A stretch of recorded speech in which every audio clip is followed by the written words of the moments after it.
With DragonFlight over and moving into the War Within, now would be a good time to discuss some of the fun we had with our dragon friends. Fun in the form of unique trinkets that enabled our abilities to great heights, sometimes being your highest form of DPS. From visually stunning trinkets to simple buffs, we're going to be discussing trinkets of the fun aspect of DragonFlight, while also considering their raw power. And at number 10, we have the Ruby Whelp Shell. This trinket can be obtained from the first boss of the Ruby Life Pool dungeon on any difficulty.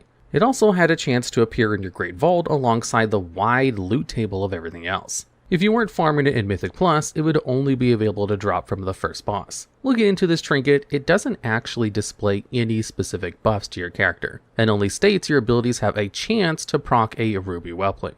These random procs could come in many different forms. Fire Shot and Lobbing Fire Nova were just simple high damage spells casted by the Whelp. Under Red Wings grants you haste, Sleepy Ruby Warmth gives you critical strike, Mending Breath is an AoE heal, and finally a single target heal via Curing Whiff.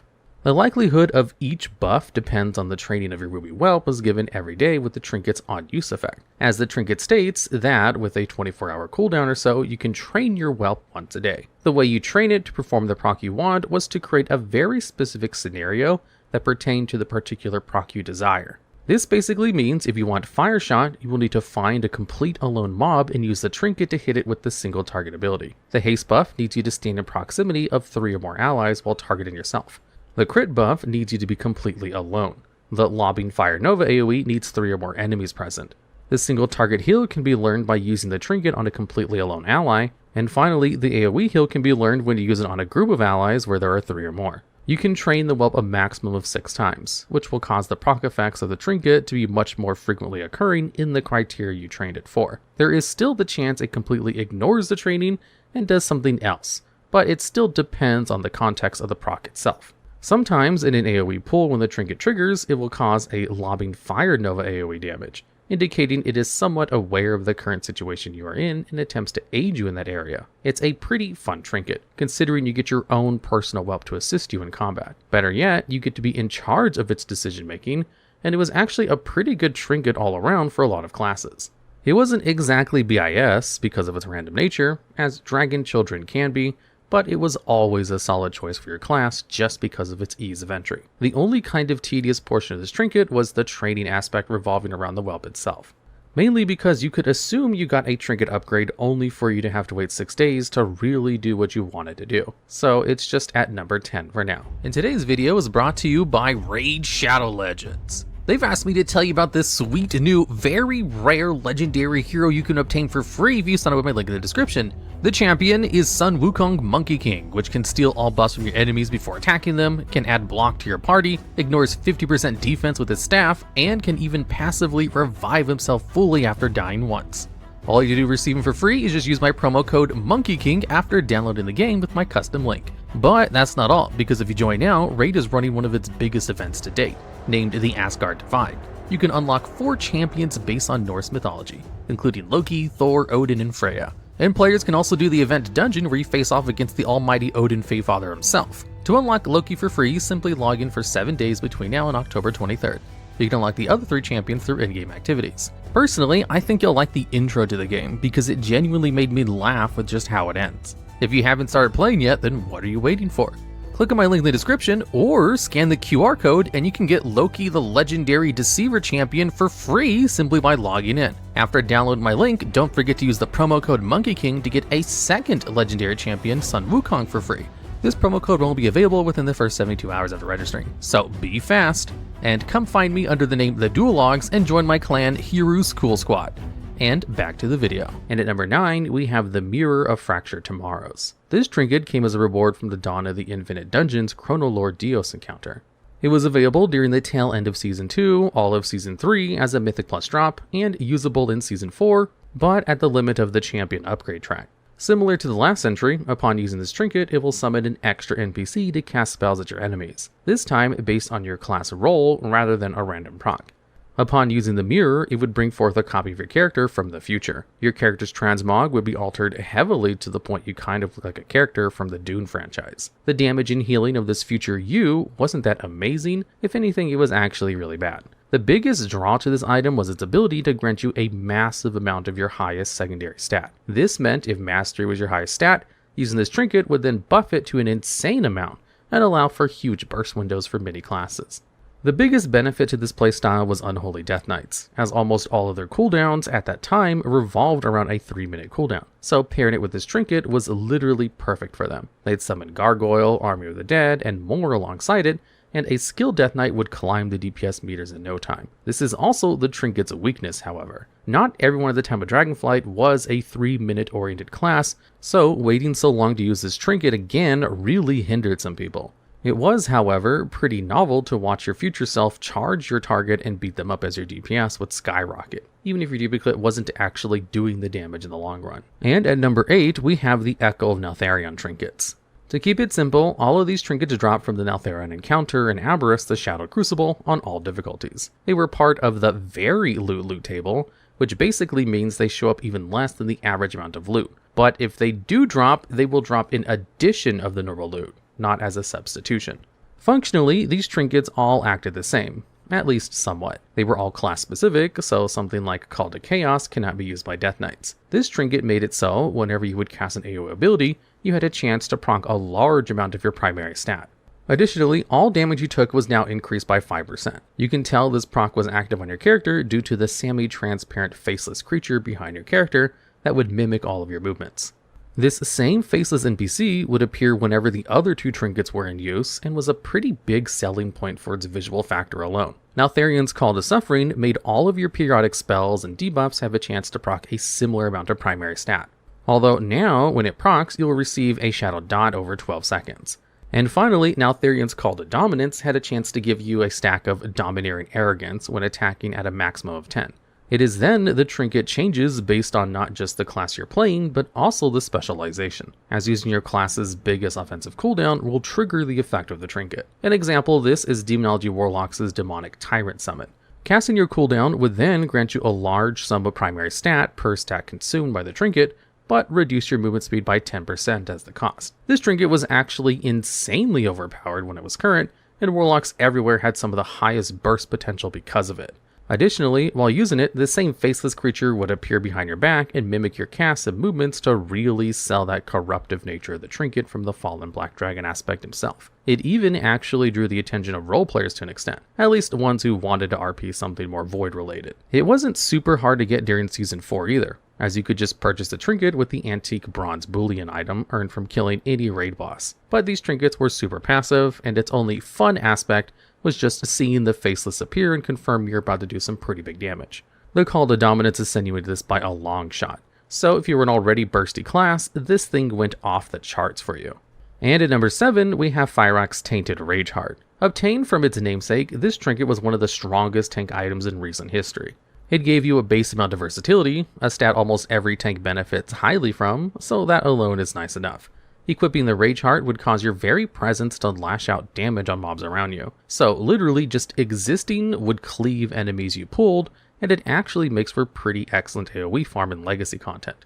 Though its on use was certainly the best part of this trinket. Once you pressed it, you would be given an enormous shield that protects you from any source of damage, including magic. This shield was so large it sometimes was more than your entire health bar, and could be considered a tank cooldown of its own, if not better than some. This was very useful for tanks pushing into high keystones or mythic raiding due to the ability to tank damage they otherwise would not be able to. Although because it does not exclusively have a stat like strength or agility attached to the trinket, while it is not wholly designed for them, can be used by DPS as well.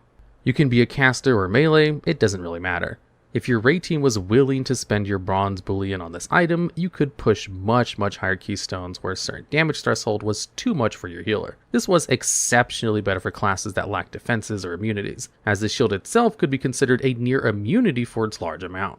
Plus, the passive damage at the cost of basically nothing was nice to have also. The only downside to this trinket was when you'd use the shield, you would receive a 10-second Shadow Flame dot that eats at your shield's health, but it wasn't nearly enough to trivialize the amount given to you when tanking damage. It's at number 7 for its general usefulness and just absolute superiority for tanks in general. Although its only purpose was to take damage, it didn't actually shift your playstyle a lot other than letting you complete your rotation more often, so it's only at number 7. And at number 6, we have the Cataclysmic Signet brand. This melee item would cause all of your attacks to brand your target, applying a fire dot over 6 seconds. It would drop from Smolderon and Emirdrasil, the Dream's Hope, on all difficulties. You also will gain a buff called Firestarter that stacks to 15. These stacks would increase the damage of the fire dot mentioned a second ago even more, and while you're 5 stacks, you also deal some of its damage to yourself as a slight drawback from its power. When you reach the maximum amount of applications, enemies around your main target will then suffer 10% of the dot's damage as a cleave. The only caveat is that the Firestarter debuff will be removed if you are out of combat for 15 seconds or more. So what this means is the longer the fight lasts, the more damage you will ramp up over time. It takes about 4 minutes to reach its maximum potential. So fights that last a long enough time cause this trinket to do an obscene amounts of damage to your main target. Ironically, this is the usual amount of time it took to kill Smolderon, if not a bit more for the average group. So the trinket he drops is a perfect tool for re-clearing him. Even though it mostly sounds like a single target weapon, it actually was really good in Mythic Plus too. So long as your tank managed to constantly keep your group in combat, you could keep this damage up. Or at the very least, your tank stalls the timer as much as possible and then pulls, usually to allow your healer to get some mana if they need it. It's very passive, but the constant fast-paced gameplay required to keep it fully sustained was a nice addition to its make. It actually could end up being your top 3 to 5 damage sources at the end of your dungeon or raid boss. Funny enough, in long RP spaces for dungeons, an example being after you defeat the first boss in the Blackrock Hold, you'd normally lose the buff because there was no enemies nearby to fight. You could, however, get the Worn Doll toy and drop in the middle of the Mythic Plus during downtime and press an AoE spell. This causes you to hit the place doll and temporarily place you in combat, prolonging the effects of the Signet brand. Now, the only issue is it has a 20-minute cooldown, so it was likely you could only do this once per dungeon. Plus, if your tank was slower than what you needed for this trinket, you never got its full potential out and probably thought this trinket sucked. So for experienced spaces, this trinket could be really fun for some to use, while others, not so much. Generally, it was the latter, and the brand wasn't used all that much in Season 4 DragonFlight, and that's mainly because of the return of the other trinkets that we'll go on to later. And at number 5, we have Zaqali Chaos Grapnel. Dropping from the Assault of Zaqali encounter in Aberrus, this trinket had its fair share of uses and fun. Exclusively made for strength users, this item's on use was incredibly straightforward. You'd click it, create an anchor from your character to the target, and it would pull you towards the target and deal a large amount of physical damage to it, and an additional amount of volcanic damage to surrounding enemies. For every enemy hit, the damage will increase, and this 90-second cooldown starts the moment you click it. For all intents and purposes, this trinket was average at best. It did a mediocre amount of damage, and its cooldown was rather short compared to most trinkets. It was off the global cooldown, so you could just press it on cooldown and weave in for free damage whenever you wanted. However, the biggest and most fun part of this trinket was the ability to pull yourself to the target. It functioned very similarly to a Survival Hunter's Harpoon ability, just a lot slower. If you timed it just right on certain encounters, you could press this trinket and launch yourself back to the boss and get back in with zero downtime made. An example of this is on Magmarax when he begins to cast Overpowering Stomp. So instead of getting knocked back, you can just press the trinket, get some damage in, and keep slamming DPS. While it's very gimmicky, it's very fun to just get launched one way and zoom back to the boss like nothing ever happened, especially for classes that normally can't do such a thing. But its damage was on the weaker side, shame to admit, so it's only at the middle of our list. Good for fun, but not great for damage. And at number 4 is Storm Eater's Boon. From Datha and Fault of the Incarnates, this trinket can be used by agility and strength users. When you use this item, it would transform your character into a giant air/storm elemental for 10 seconds. While you were made into an elemental, you deal massive AoE nature damage to all targets in a 10-yard radius. You are also still able to use your regular attacks while in this form, so pile your regular DPS on top of the elementals, and you're on a way for some serious numbers. The damage increases by 10% every second you're in the form, so the longer you stay alive the better, which is actually the tricky part with this trinket. If you were to use it, yes, you would let large amounts of DPS in, but you are practically completely immobile while doing so. Your character can move, but it is so unnoticeable that you may as well be standing entirely still. This means that you have to for sure know you will be okay when you press it, or face the soon to be met consequences of standing in the fire. Immobilizing yourself for an entire 10 seconds is a heavy gambit, but if you manage to live the full duration, it is a much larger reward. Probably the only other downside in the trinket is that it has a 3-minute cooldown, but that's probably for the best, so less of your raid team just falls over by pressing it too much when they shouldn't. Plus, as an added bonus, you could actually use this trinket to negate knockback effects on fights, like for example Raszageth's Hurricane Wing. This was a bit more of a niche use for the trinket, but it did have its uses, especially since most knockback abilities and encounters aren't followed up very quickly by the boss. So Raszageth could cast a knockback, and you could use the trinket to negate it while also getting a ton of damage on top of it. Plus, you look like a super cool elemental beating up your target while you do so that's a nice factor as well. Our third to last entry is Belor'relos the Suncaller. This trinket comes from the Tindral Sageswift and Yggdrasil, and was easily one of the BIS trinkets for all caster classes. Essentially what it does is it would start a quick 2-second cast, and when the cast ends, your character explodes with energy and deals a huge chunk of fire damage to all mobs surrounding you. The cast would slow your character's movement speed as well. This does mean the character will not only have to be in melee range to do its damage, but also know that they will be safe in doing so. After the explosion, you'll receive a 12-second fire dot that actually did a pretty reasonable amount of damage to yourself. It could sometimes lead a person to their timely demise if they use the trinket at lower health thresholds. Belor'relos had a 2-minute cooldown, so was often used after another unused trinket or in tandem with their cooldowns to further empower its damage. But this was generally it for the trinket. Press it, start a cast, do some huge damage, and take some damage yourself. That was all there was to it, other than the game of being in melee as a ranged character for a brief moment. And at number 2, we have the Beacon to the Beyond. Mechanically, this trinket was very, very similar to our previous entry, but it can be semi-viewed as an upgrade, despite being the original version of its design. The Beacon gave a flat amount of mastery with a 2-minute 30-second cooldown, so just slightly longer than Belor'relos. Upon pressing this trinket, you'll begin a 2-second cast like before, but instead any movement will now cancel the effect. But you can also use this from up to 45 yards, so there's no longer a need to be in melee range unless you just happen to be. As you begin the cast, you will see a gateway appear beneath your character's feet and your current target, tearing open a portal to lead the suppose on Shul, the Cosmic Wanderers, towards your target. There is no known lore about this character, if it is one, but regardless, once it lands, it does obscene amounts of DPS to everyone around your target as cosmic damage. Cosmic damage is basically arcane, holy, nature, and shadow magic schools put into one, so any amplifiers of this would increase its overall damage. It was incredibly simple to use and benefited many classes. Ironically, tanks the most. Tank damage is already relatively low, and there aren't many cooldowns at their disposal to amplify their damage. So, flat burst damage trinkets like the Beacon were perfect for them, especially since many tanks use versatility on their gear, which will in turn buff their damage for just having the stat, thus making Beacon stronger. The trinket also wasn't intelligence only, so unlike Belor'relos, everyone could use this void-addled creation and just nuke anything that came in their path. And finalizing our list at number 1, we have Manic Grieftorch. Obtained from Broodkeeper and Vaulted Incarnates, this trinket has grown to be one of the fan favorites amongst the WoW community.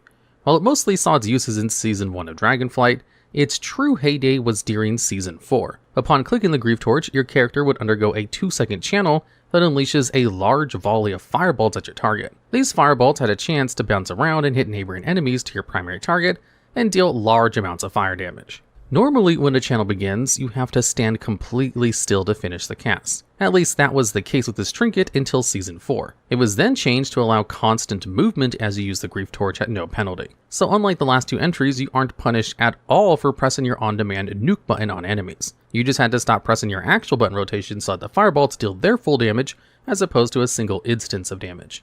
Your target could also die during the channel, but this can be easily avoided if you just target an enemy with loads more HP. It also had a 2-minute cooldown, but this was the least of the trinket's concerns. See, the biggest factor of this trinket is its final line of text, indicating that whenever a player in your group dies, the cooldown of Grieftorch will be reduced by 90 seconds.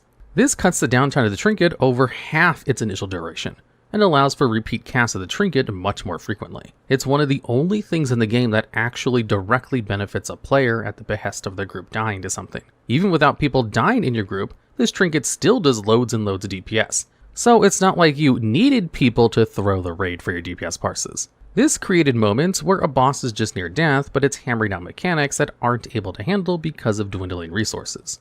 2 people go down, your Grieftorch is suddenly reset, and it provides the burst you need to bring the boss down in time. This created super memey situations where players might either die on accident, or for the fun of it and actually warrant aid to the group in doing so. It's very comical to see your raid members die, but then be thanking them for it just so you can make your DPS look better, even if it really is a wipe. There was even a weak aura going around that would automatically whisper a raid member for dying, thanking them for resetting the cooldown of Grieftorch. Alright, and this completes the list. Are there any other trinkets you remember from DragonFlight you wish made it here in a place of another? Let us know what your thoughts are below, and we'd love to hear it. Also, be sure to give us your ideas on any future videos if you have any. They might just come around if there's enough want for them. And just a reminder, scan the QR code on screen in order to get your second free champion in Raid Shadow Legends.